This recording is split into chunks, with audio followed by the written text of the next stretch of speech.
সময় কত দ্রুত চলে যায় মা। তোমার সেই দুষ্ট ছেলেটা এখন কত বড় হয়ে গেছে, আর তুমিও পেরিয়েছো 50টি বসন্ত। কোনো দিন কি তোমাকে একটুকরো সুখ দিতে পেরেছিলাম? কেবলই মনে পড়ে তোমার সঙ্গে বিনা কারণে রাগ করে কথা বলার মুহূর্তগুলোর কথা। মা, মা, আমি ছোট, অবুঝ আমি তোমার কাছে। আমি তোমার সন্তান মা। তোমার কাছে ক্ষমা চাওয়ার মতো যোগ্যতাটুকু আমার নেই।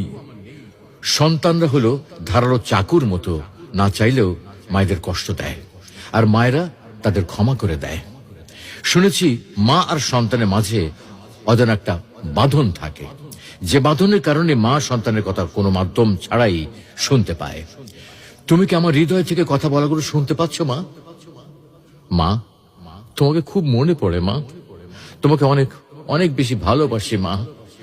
দুনিয়ার সবকিছু বদলাতে পারে, কিন্তু মায়ের ভালোবাসা কখনো বদলাবার নয়।